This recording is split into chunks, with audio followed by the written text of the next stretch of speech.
Yesterday we studied what really makes us successful or not, and we said that the answer is power, that this whole program is about personal power, being able to get yourself to take action and follow through. Did you do your exercise? Did you follow through on your journal yesterday? If you didn't, please turn off this tape. Do not listen to this tape until you've done exercise from day number 1.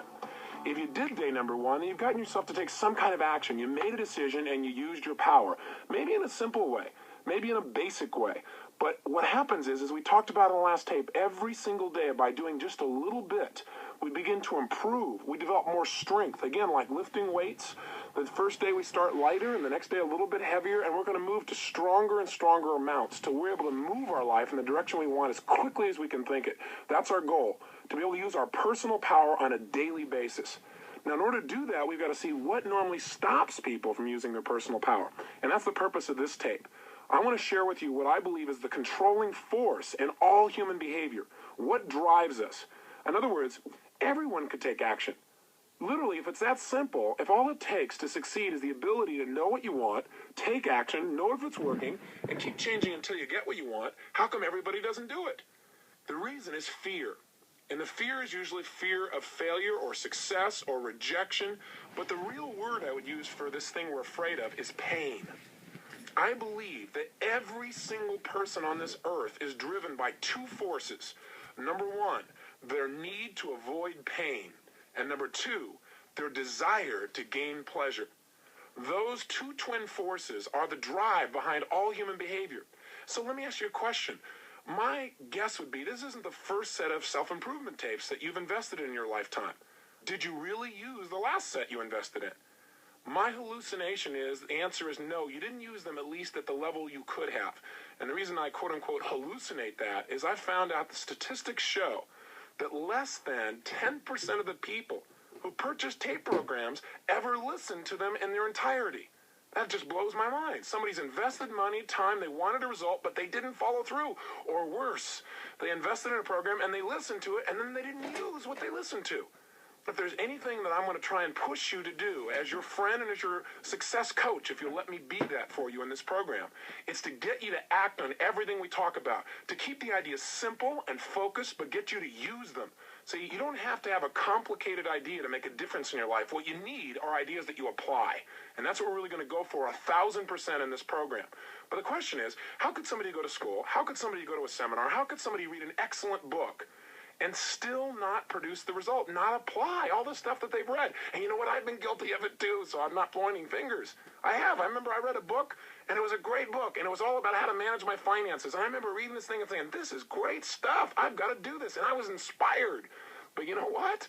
About a month later, I noticed I hadn't done anything on it. I just got caught up, doing things, and gosh, the phone was ringing, and I had to do this stuff at the house, and I had to handle this daily. I had to take out the trash, and besides that, my mom called and I hadn't talked to her in a long time, and my son needed this, and you get caught up. You can't get caught up. What you got to do is you got to use your power and get yourself to follow through. So let me give you an assignment, and then tomorrow we're going to show you how to make changes rapidly. But let's make some changes right now, okay? Take out your journal. I want you to write down 4 actions that you need to take in your life that you've been putting off. Now, I know you made some decisions a day or so ago, but I want you to look at 4 more things. What are 4 actions that you need to take? Maybe you need to lose some weight. Maybe you need to stop smoking. Maybe what you need to do is you need to make a phone call you haven't followed through on. Maybe it's initiating a new job interview for you. Maybe what it is communicating to somebody that you really, really are attracted. Or maybe it's you're in a relationship with somebody and you haven't communicated how much you really love them in a long time, real directly. You're kind of taking it for granted. I don't know what it is. But I want you right now to write down what are 4 actions that you could take immediately that you've been putting off. You know you should take, but you haven't done it. Again, make these 4 different than the ones you already did yesterday. Don't go, I did 2 of them yesterday, so that means I have to do 2 more today. No, remember I said each day we're going to do a little more? We're going to increase the weights. We're going to develop more muscle, more will, more power. That's what we're doing right now. So you're going to write down 4 new actions, right? 4 simple actions that you're going to take. And then what I want you to do is I want you to be honest with yourself. I want you to write down under each action that you've not taken that you know you should. I want you to write down what is the pain that you associate that's kept you from taking action in the past. Let's just get clear.